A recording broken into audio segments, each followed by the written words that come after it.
नमस्कार, मैं श्रेया और आप देख रहे हैं बातें यूपी की। आइए शुरुआत करते हैं अपने खास कार्यक्रम यूपी दिस वीक की, पर उससे पहले नजरें हेडलाइंस पर।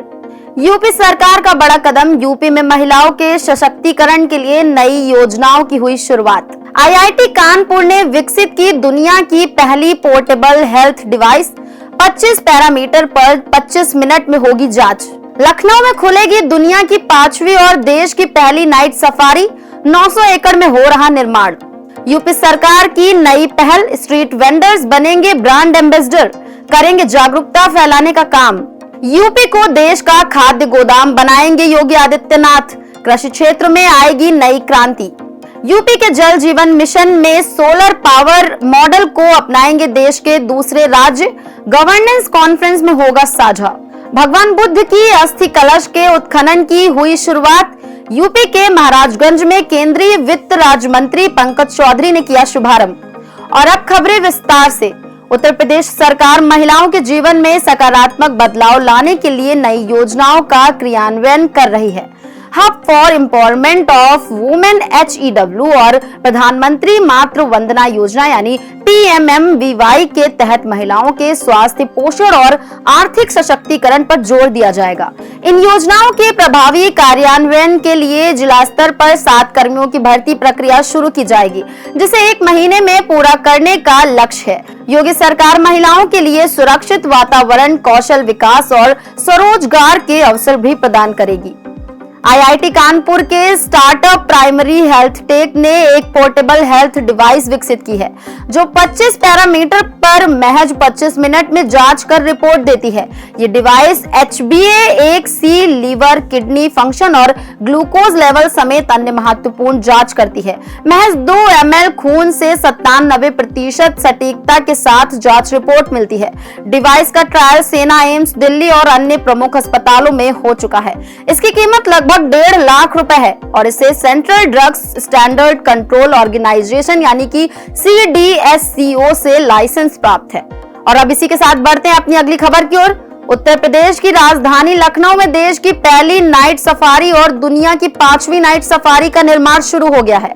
मुख्यमंत्री योगी आदित्यनाथ ने इस महत्वाकांक्षी परियोजना की घोषणा की, जिसके तहत 900 एकड़ भूमि में नाइट सफारी और जू का निर्माण किया जाएगा। ये सफारी पार्क केवल रात में खुलेगा, जहां एशियाई बब्बर शेर, बंगाल टाइगर, तेंदुआ, घड़ियाल और उड़न गिलहरी जैसी आकर्षक प्रजातियां होंगी।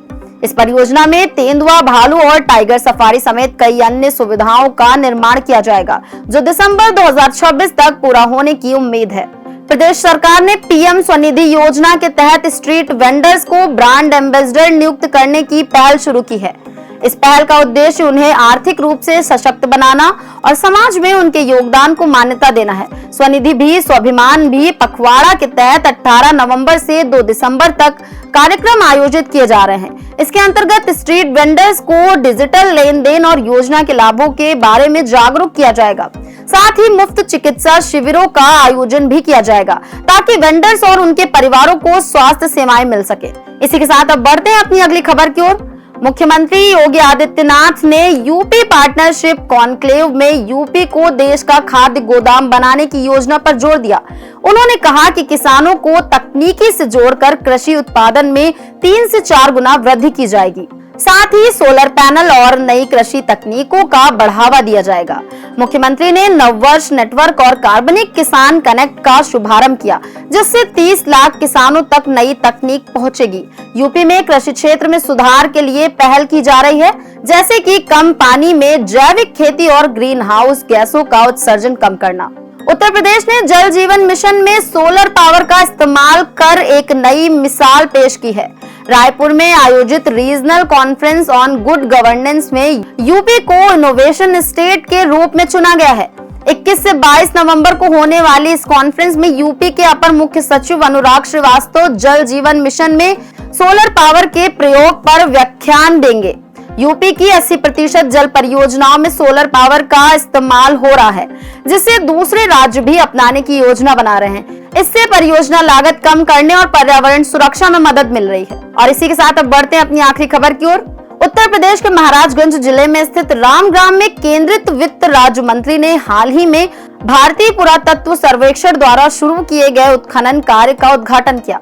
ये परियोजना भगवान बुद्ध के 8वें अवशेष के साक्ष्य को उजागर करने के उद्देश्य से शुरू की गई है। ऐतिहासिक रूप से प्राचीन कोलिया साम्राज्य से जुड़ा ये स्थल बौद्ध धर्म के लिए अत्यंत महत्वपूर्ण है। इससे न केवल क्षेत्रीय पर्यटन को बढ़ावा मिलेगा, बल्कि इसे वैश्विक बौद्ध तीर्थ यात्रा सर्किट में शामिल करने की योजना है। साथ ही पास के सुहागी बरवा वन्यजीव अभ्यारण्य का जैव विविधता भरा क्षेत्र भी पर्यटकों के लिए आकर्षक का केंद्र बनेगा। अब चलते चलते एक नजर डाल लेते हैं देश दुनिया की कुछ अन्य अहम खबरों पर। आर्मेनिया बना अंतरराष्ट्रीय सौर गठबंधन का 104वां पूर्ण सदस्य। अंतरराष्ट्रीय सौर गठबंधन को भारत के प्रधानमंत्री नरेंद्र मोदी ने नवंबर 2015 में पेरिस, फ्रांस में COP21 में किया था लॉन्च। केंद्रीय मंत्री डॉक्टर जितेंद्र सिंह ने विजन पोर्टल किया लॉन्च। दूर दराज के क्षेत्रों में रहने वाले लोगों की मेंटरशिप और ट्रेनिंग करने के लिए एक गेटवे के रूप में करेगा काम। पीएम मोदी की यात्रा के दौरान भारत और गुयाना के बीच हुए 10 अहम समझौते। हाइड्रोकार्बन, कच्चे तेल, नेचुरल गैस और इंफ्रास्ट्रक्चर के विकास को लेकर बनी सहमति। पंजाबी रैपर शुभ बने UN के ग्लोबल ब्रांड एम्बेसडर। लोकप्रियता और फैन फॉलोइंग के आधार पर लिया गया फैसला। IAS के संजय मूर्ति बने भारत के नए नियंत्रक एवं महालेखक परीक्षक। भारतीय संविधान के अनुच्छेद 148 में कैग का दिया गया प्रावधान। केंद्र व राज्य सरकारों से विभागों और उनके द्वारा नियंत्रित संस्थानों के आय व्यय की करता है जांच। तो बस आज के कार्यक्रम में इतना ही। कार्यक्रम में दी गई जानकारी आपको कैसी लगी, कमेंट सेक्शन में जरूर बताइएगा।